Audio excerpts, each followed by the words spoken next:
Douceur cactus. Je trouve ça tout à fait normal de ne pas être constamment sollicité par l'extérieur et d'avoir plus des interactions réelles. Peut-on consommer les technologies sans être consommé par elles ? Comment passe-t-on d'une utilisation plaisir à une utilisation compulsive ? Est-ce qu'on peut vraiment parler d'addiction au digital ? Est-ce que le digital pourrait faire mal ? Bienvenue dans Douceur Cactus, le podcast qui décrypte ce phénomène d'addiction digitale. Je suis Aurélien Guilleneuf, hypnothérapeute spécialisé notamment dans la gestion des addictions numériques. Aujourd'hui, on part à la rencontre de Mélanie. Ancienne avocate, elle a toujours été très attirée par la technologie à titre personnel, mais n'a jamais été très bonne cliente pour les réseaux sociaux et l'utilisation de son smartphone. Elle a toujours eu sa façon bien à elle de communiquer avec ses proches et d'utiliser les réseaux sociaux, qui lui convenaient. Pourtant, à plusieurs occasions dans sa vie, et surtout depuis qu'elle a quitté sa vie d'avocate pour se lancer dans de nouvelles activités, notamment la réalisation de podcasts, elle a été confrontée à une utilisation plus poussée des téléphones et des réseaux sociaux, un peu malgré elle. Mais je lui laisse la parole et je vous retrouve juste après son témoignage. Je m'appelle Mélanie Young. J'anime un podcast qui s'appelle Melting Pot et un autre qui s'appelle Coulisses. Et avant ça, j'étais avocate. Alors les outils numériques, c'est vraiment une grande question dans ma vie parce que j'aime beaucoup tout ce qui est nouvelles technologies. Donc j'ai eu très tôt tout ce qui était Walkman, téléphone, même quand c'était pas encore à la mode, quand tout le monde avait des cassettes, je faisais des économies pour avoir un lecteur MP3 au collège, donc c'est vraiment quelque chose qui m'intéresse. Voilà, mais j'ai jamais eu d'addiction comme on pourrait en parler. Disons que les outils que j'utilise, c'est le PC et le téléphone. Et en fait, j'avais toujours utilisé ça de manière utilitaire. C'est-à-dire que le PC, c'était pour soit regarder des séries, soit travailler. Et le téléphone pour envoyer des messages. Mais rien de plus, jamais trop accroché avec Facebook ou les réseaux sociaux. Et en plus, comme j'avais beaucoup de travail, même quand j'étais étudiante ou quand j'étais avocate, j'ai jamais eu le temps, en fait, même de répondre à mes SMS. Enfin, mes amis se plaignaient souvent que je répondais pas au bout d'une semaine. Enfin, c'est vraiment un truc que moi, j'utilisais pas beaucoup. Et j'étais vraiment pas sur tout ce qui est WhatsApp. J'utilisais le minimum et j'avais vraiment... Même, je crois que j'avais un créneau pour répondre à mes SMS pendant longtemps. Je le faisais que dans les transports, le matin ou le soir. Et après, j'utilisais plus mes outils. Donc ça, c'est ce que j'ai fait pendant longtemps. Sauf que... je me suis fait voler mon téléphone 2 fois à Paris et j'ai aussi perdu pendant mes vacances. Bon, je suis la reine de la perte de téléphone. Enfin, c'est pareil, mais mes amis me disent beaucoup quand tu reviens en vacances, oublie pas ton téléphone parce que je l'ai perdu à l'aéroport, une fois dans un bus au Sri Lanka. Donc j'ai perdu 4-5 téléphones comme ça. Et à chaque fois, en fait, je me suis rendu compte que quand j'avais plus mon téléphone, j'étais mieux. J'étais mieux en fait parce que pourtant, je l'utilisais pas beaucoup, mais je l'utilisais que pour téléphoner ou répondre à mes SMS. Mais j'avais toujours le nez dessus, en fait. Je lisais Le Monde, je lisais beaucoup de journaux, en fait, avec mon téléphone. Et je me suis rendu compte que ma vie, c'était... Je me levais le matin, je lisais les journaux sur le trajet pour aller au travail. Dans le RER, je textotais mes amis pour répondre à leurs messages, parce que je répondais jamais autrement que dans les transports. Et le reste de la journée, j'étais sur le PC. Et en fait, quand j'ai perdu la première fois mon téléphone, j'en ai pas racheté pendant 6 mois. Parce que, au début, parce que j'attendais de voir quel était le meilleur téléphone pour remplacer, parce que je fais aussi un peu contrôle fric, je fais des benchmarks de meilleurs outils, le meilleur prix, etc. Donc je mets du temps. Et puis 1 mois passe comme ça, et je me dis, tiens, 1 mois est passé, ça m'a pas manqué. Et 2 mois, 3 mois, et je suis restée 6 mois, et en fait j'ai cédé à la pression de mes amis qui pouvaient plus me contacter. Mais en fait je me suis rendu compte que je me mettais à lire en fait dans les transports, je me mettais à dessiner aussi, j'avais acheté des carnets, donc ça réveillait un peu ma créativité de plus avoir des outils. Donc ça c'était ma première expérience de détox, disons. Mais voilà, j'ai repris le train-train quotidien après quand j'en ai racheté. Et après...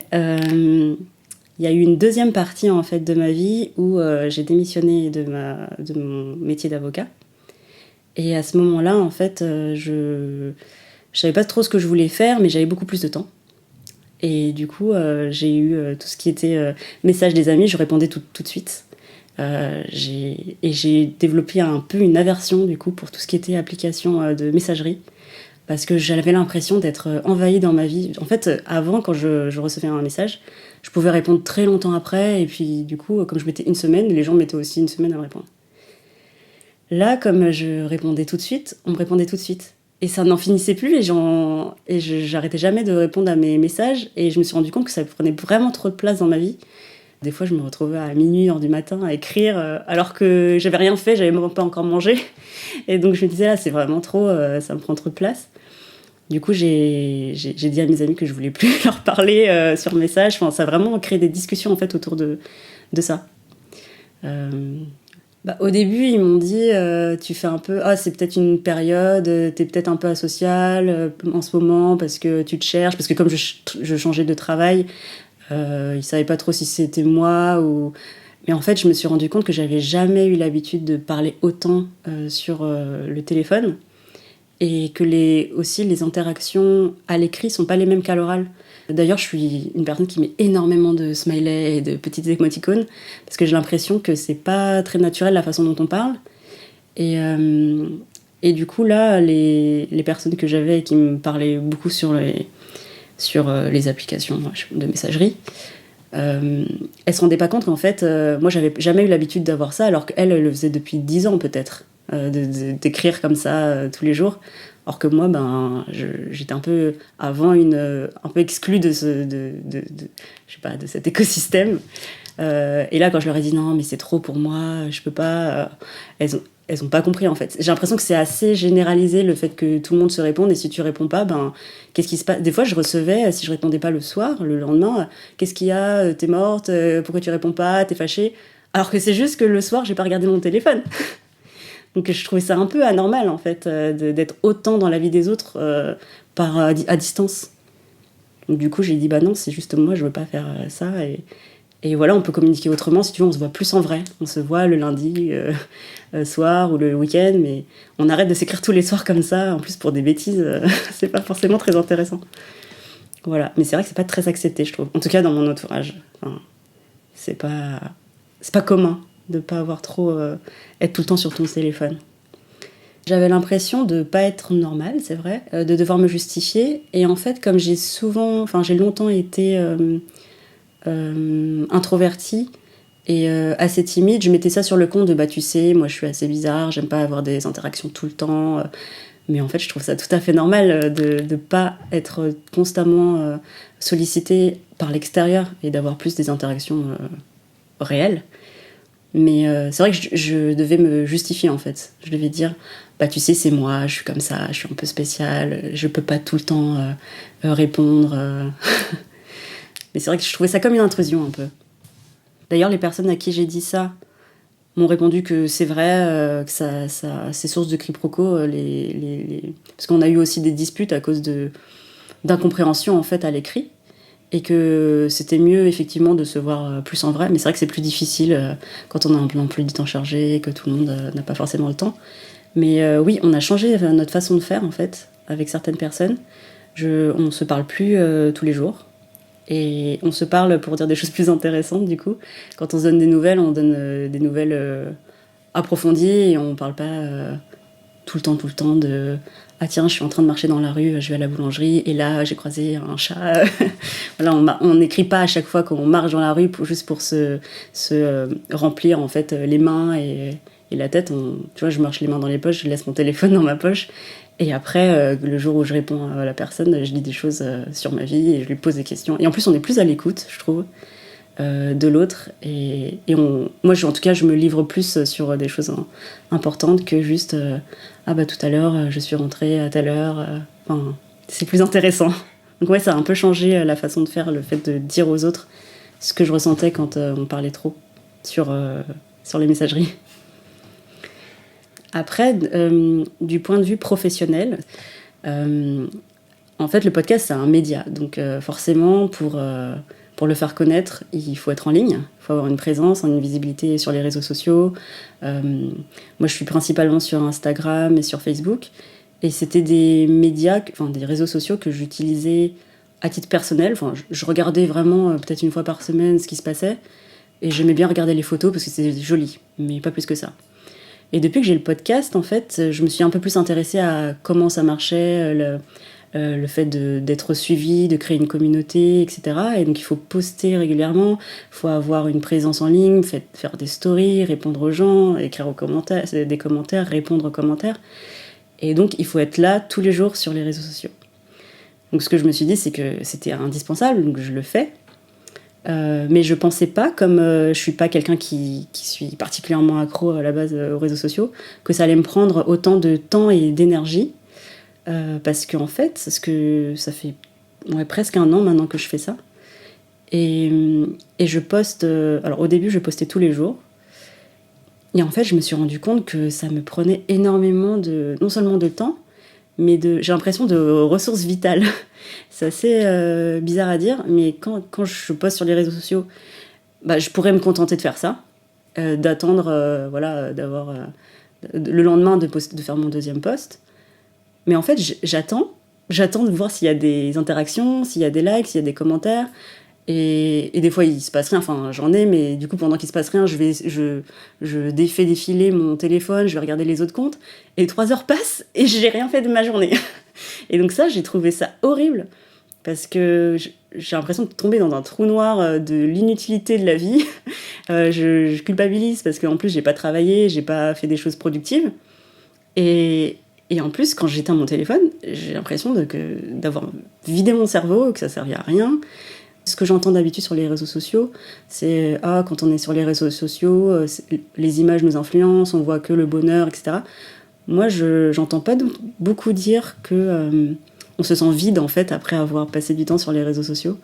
Et c'est vraiment ce que je ressens quand je passe du temps sans que je fasse rien de très intéressant. Je sais pas d'ailleurs si on peut faire des choses très intéressantes. Si, je pense que quand on a des interactions avec les autres, qu'on écrit des commentaires, qu'on découvre des nouvelles personnes, qu'on a des discussions en privé, ça m'arrive. Ça, je trouve ça très intéressant. J'ai fait des rencontres comme ça.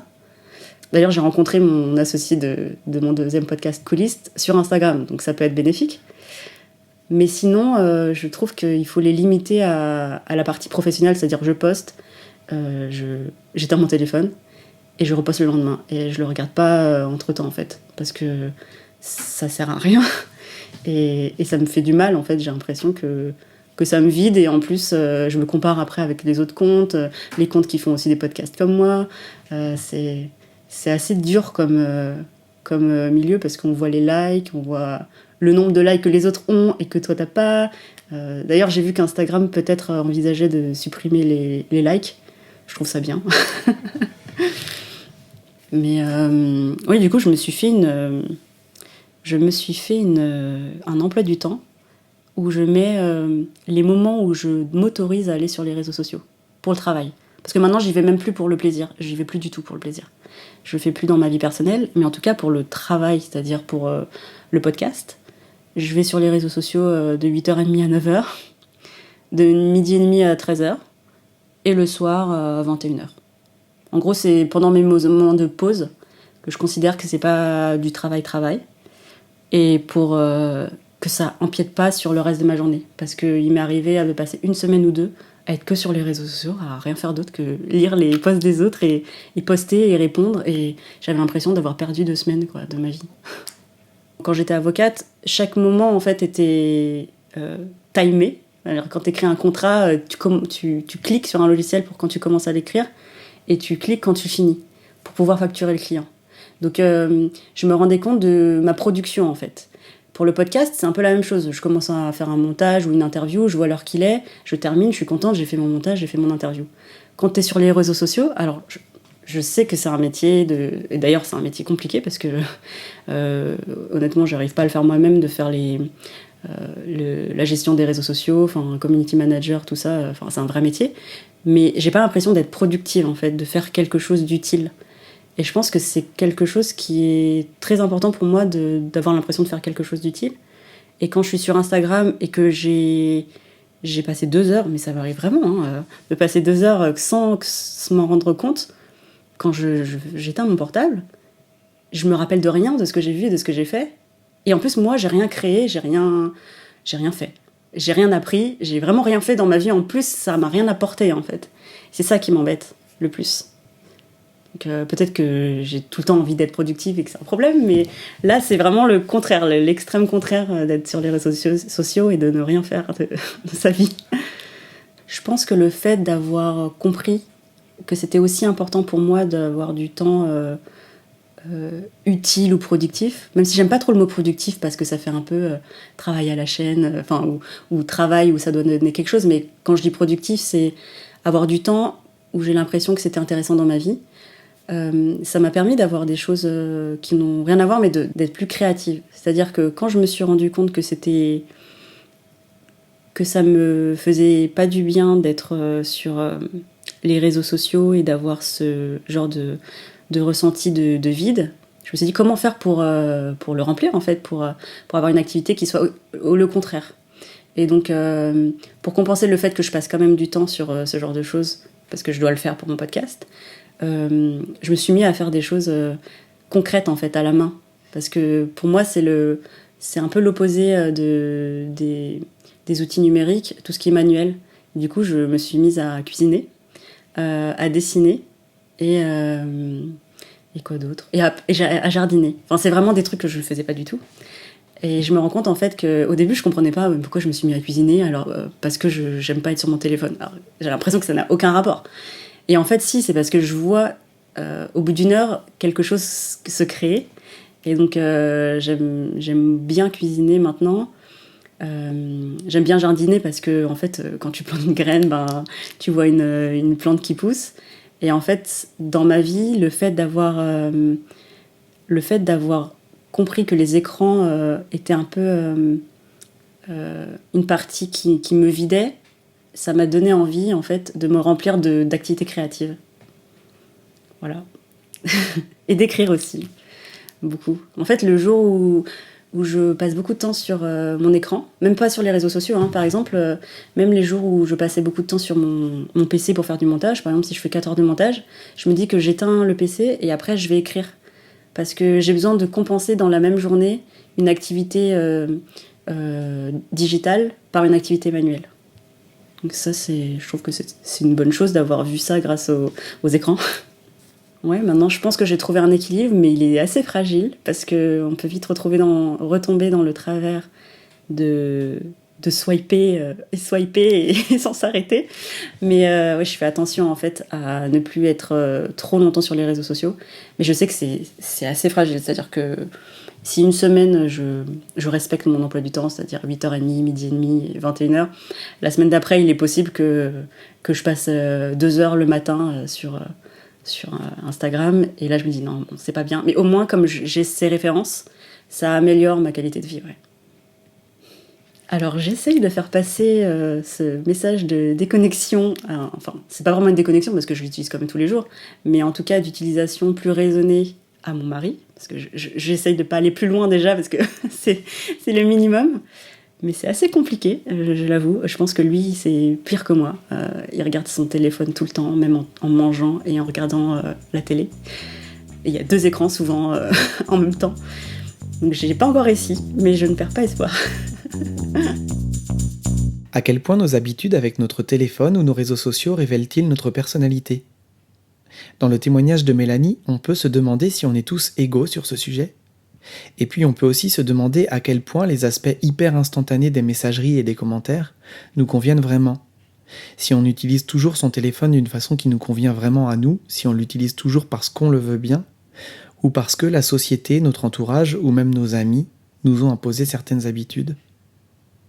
Si comme elle, on peut trouver du plaisir à recevoir des commentaires, des likes, des messages, mais qu'au bout d'un certain temps, il peut arriver qu'on se dise qu'on n'a rien fait de vraiment utile et qu'on a perdu son temps, qu'on peut même se sentir vide, comme elle l'a dit. Dans ce genre de situation, le plaisir peut laisser place à la culpabilité. Ça vaut peut-être le coup de se demander ce qu'on cherche et ce qui nous plaît vraiment quand on utilise son téléphone ou qu'on consulte ses réseaux sociaux. Se poser les bonnes questions, écouter ses propres besoins, écouter ses envies réellement. Et c'est pas forcément évident, tellement nos habitudes peuvent être ancrées bien profondément dans notre quotidien. Ça vaut peut-être le coup aussi d'essayer de définir ce qu'on ne veut pas, ce qui ne nous plaît pas ou qui ne nous plaît plus. Je ne sais pas si vous avez regardé la vidéo de la conférence qui s'appelle « La psychologie de notre futur soi », dont je vous ai parlé dans l'épisode 2 de Douceur Cactus, mais vous savez qu'on change au cours de notre vie. Donc nos besoins et nos envies évoluent aussi. Et donc, les habitudes qu'on a prises il y a 5 ans ou 10 ans peuvent ne plus nous convenir aujourd'hui. Je vous laisse méditer sur ce sujet, vous avez 2 heures. Je plaisante, mais on peut le dire après avoir entendu le témoignage de Mélanie, c'est parfois quand la vie nous force à vivre sans téléphone qu'on se rend compte qu'on peut vivre sans et qu'on se rend compte qu'on peut même apprécier ça. Ce n'est évidemment pas le cas pour tout le monde. Mais puisque cet épisode est diffusé au début de l'été, peut-être que ce sera une matière à réflexion pour vous, pour vos vacances. Et si jamais vous décidez, ou si jamais les hasards de la vie décident pour vous de partir en vacances sans téléphone, j'attends vos retours d'expérience bien sûr. Chacun se fait son idée des écrans et des outils numériques et de la place qu'ils prennent dans nos vies. Ou bien devrait-on dire de la place qu'on leur laisse prendre dans nos vies ? Dans un baromètre de la Fondation April et de l'Institut des Français, publié en 2018, on apprend plusieurs choses assez paradoxales. Par exemple, près de 7 Français sur 10 disent qu'ils seraient incapables de se passer d'outils connectés plus d'une journée. Et pourtant, 72% des Français pensent qu'il serait bénéfique pour leur santé et leur bien-être de limiter le temps passé sur les écrans. On apprend aussi que la moitié des Français pensent que l'exposition aux écrans n'a aucun impact sur leur santé en général. Ils sont même 84% à estimer que le fait d'être connecté présente plus d'avantages que d'inconvénients. En effet, la majorité des utilisateurs d'écran leur attribue un effet positif sur les apprentissages, la stimulation du cerveau ou encore le moral. Et pourtant, les Français interrogés mettent en avant des impacts négatifs sur la vision à 76%, sur l'activité physique à 57% et sur le sommeil à 56%. Et puis on apprend aussi que 86% des Français ont déjà entendu parler des conséquences de la lumière bleue, mais parmi eux, seul un tiers a paramétré ses écrans pour en limiter les effets. On peut dire que c'est paradoxal, n'est-ce pas ? Vous comprenez pourquoi ce podcast s'appelle Douceur Cactus ? Ainsi se termine cet épisode, mais on se retrouve bientôt. D'ici là, je n'ai qu'une seule chose à vous demander. Si le podcast vous plaît, laissez un avis et abonnez-vous sur la plateforme où vous écoutez cet épisode. Car si le podcast est numérique, c'est grâce à vos avis et à vos abonnements qu'il se connecte un peu plus à la vraie vie. Ça m'aidera beaucoup. Merci.